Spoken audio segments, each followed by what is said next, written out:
प्यारे बच्चों, क्या आपका भी 2025 में बोर्ड एग्जाम है और आप भी चाहते हैं कि बोर्ड एग्जाम में 400+ मार्क्स आए? तो ये वीडियो आपके लिए बहुत ही इंपॉर्टेंट होने वाला है, क्योंकि इस वीडियो में वही प्रश्नों को करवाया जाएगा जो बोर्ड एग्जाम में बार बार पूछे जाते हैं और इस बार भी आने की पूरी पूरी संभावना है। इसीलिए वीडियो का कोई भी पार्ट स्किप ना करे, मिस ना करे, क्योंकि इस वीडियो में हर एक सवाल खास और इम्पोर्टेंट होने वाला है। So let's start now. तो हम लोग इसका 20 तक कर चुके थे, तो देखते हैं आगे। सिपाही की माँ निम्नलिखित में से कौन है? जिसका सही और राइट आंसर हो जाएगा विष्णु। क्या हो जाएगा? विष्णु, यानी option B is right answer. आपका नेक्स्ट अगला सवाल है जो कि बहुत ही बेहतरीन सवाल है और वो व्याकरण से सवाल है। जल शब्द कौन शब्द? जल शब्द क्या है? यानी स्त्रीलिंग है या पुल्लिंग है, उभयलिंगी है या इनमें से कोई नहीं? तो हम सभी ने सुन के रखा है या फिर हम सभी डेली सुनते हैं कि जल बहता है, यानी पानी बहता है, पानी बहती नहीं है। इसका मतलब जो आपका जल शब्द है ये क्या हो जाएगा?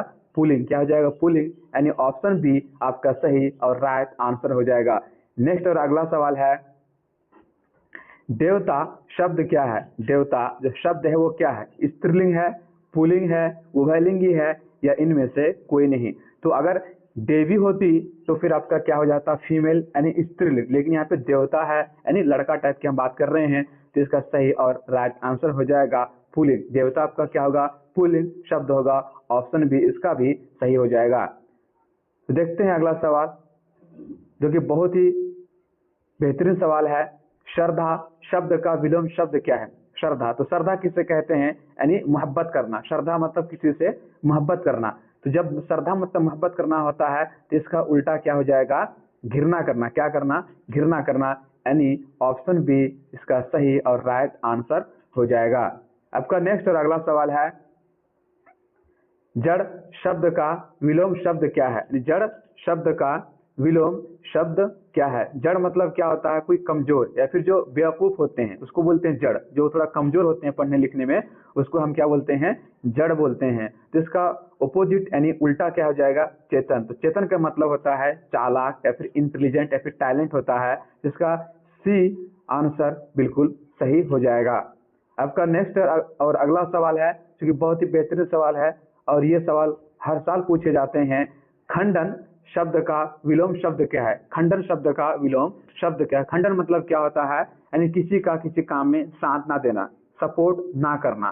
ठीक है, जिसका उल्टा क्या हो जाएगा? इसका उल्टा हो जाएगा मंडन। क्या हो जाएगा? खंडन का उल्टा हो जाएगा मंडन, मतलब किसी का साथ देना, किसी का सपोर्ट करना, यानी इसका option C is right answer, सही आंसर हो जाएगा। आपका नेक्स्ट और अगला सवाल है कि दया शब्द कौन सा संज्ञा है? जो दया शब्द है इसका कौन सा संज्ञा, यानी इसका नाउन क्या है? जातिवाचक है, भाववाचक है, व्यक्तिवाचक है यह समूहवाचक है? आप पढ़ चुके हैं कि संज्ञा कितने प्रकार के होते हैं, तो संज्ञा आपका 5 प्रकार के होते हैं। तो दया जो शब्द है आपका क्या हो जाएगा? भाववाचक। क्या हो जाएगा? भाववाचक, यानी दया शब्द को ना ही हम देख सकते हैं ना ही हम छू सकते हैं, बल्कि हम उसको महसूस कर सकते हैं। तो ऐसे शब्दों को हम क्या कहते हैं? भाववाचक शब्द कहते हैं। तो इसका बी आंसर बिल्कुल सही और राइट हो जाएगा। आपका नेक्स्ट और अगला सवाल है, परगीत और समाज के लेखक का नाम क्या है? परगीत और ये आपका जो समाज है इसका राइटर यानी इसका लेखन कौन है? इसको कौन लिखा है? जिसका सही और राइट आंसर हो जाएगा नामवर सिंह। कौन लिखे हैं? नामवर सिंह, यानी इसका सी आंसर बिल्कुल सही और राइट हो जाएगा। आपका नेक्स्ट और अगला सवाल है जो कि बहुत ही बेहतरीन सवाल है, मोस्ट वीवाई क्वेश्चन है। उदय प्रकाश की रचना का नाम क्या है? उदय प्रकाश की रचना का नाम क्या है? इसका सही और राइट आंसर हो जाएगा तिरिछ। क्या हो जाएगा? तिरिछ, यानी option A is correct answer. आपका नेक्स्ट और अगला सवाल है जो कि बोर्ड एग्जाम में हर बार पूछे जाते हैं, तो इस बार भी आने की पूरी पूरी संभावना है, इसलिए इसको ध्यान से देखें। जयशंकर प्रसाद की रचना कौन सा है? जयशंकर प्रसाद की रचना कौन सा है? इसका सही और राइट आंसर हो जाएगा ऑप्शन डी संपूर्ण क्रांति। क्या हो जाएगा? संपूर्ण क्रांति। नामवर सिंह का आलोचनात्मक निबंध कौन सा है? इसका सही और राइट हो जाएगा, अभी मैंने पीछे पढ़ाया, परगीत और समाज। क्या हो जाएगा? परगीत और समाज, option B is right answer. आपका नेक्स्ट और अगला सवाल है, प्रकाश नारायण के यानी जयप्रकाश नारायण के रचना का नाम क्या है? प्रकाश नारायण के रचना का नाम क्या है? इसका सही और राइट आंसर हो जाएगा संपूर्ण क्रांति। सवाल ये भी आ सकता है कि संपूर्ण क्रांति का नारा किसने दिया है? तो जयप्रकाश नारायण ने संपूर्ण क्रांति का नारा दिया था। आपका नेक्स्ट और अगला सवाल है, चंद्रधर शर्मा गुलेरी की कितनी कहानियां हैं? चंद्रधर शर्मा गुलेरी की कितनी कहानियां हैं? इसका सही और राइट आंसर हो जाएगा 3। कितना हो जाएगा? 3, यानी ऑप्शन ए बिल्कुल सही आंसर है।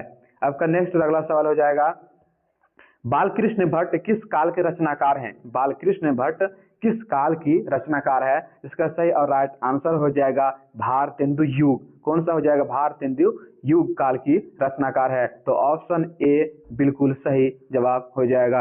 आपका नेक्स्ट और अगला सवाल है, बातचीत के जरिए भाप बनकर क्या बाहर निकलता है? बातचीत के जरिए से भाप बनकर क्या बाहर निकलता है? क्या ईर्ष्या बाहर निकलता है, या मवाद, या धुआं बाहर निकलता है, या दोष, या इनमें से सभी होगा? जिसका सही और राइट आंसर हो जाएगा मवाद या धुआं भाप के रूप में बाहर निकलते हैं, यानी ऑप्शन बी इसका सही आंसर हो जाएगा। आपका नेक्स्ट और अगला सवाल है जो कि बहुत ही मोस्ट इंपोर्टेंट है, उसने कहा था शीर्षक कहानी किस वर्ष लिखी गई है? यानी उसने कहा था ये जो कहानी है इसको किस वर्ष लिखा गया है? तो इसको 1915 में लिखा गया है, यानी ऑप्शन ए बिल्कुल सही और राइट आंसर हो जाएगा। आपका नेक्स्ट और अगला सवाल है,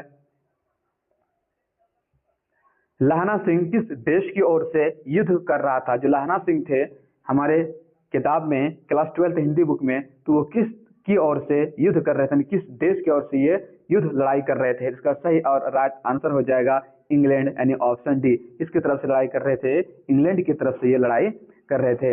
आपका नेक्स्ट और अगला सवाल है जो कि बहुत ही इंपोर्टेंट सवाल है, सफल शब्द का विलोम शब्द क्या होगा? सफल का मतलब क्या होता है? कामयाब होना, सक्सेस होना। इसका उल्टा क्या हो जाएगा? विलोम शब्द क्या होगा? इसका विलोम शब्द हो जाएगा विफल होना, यानी फेलियर होना, नाकाम होना।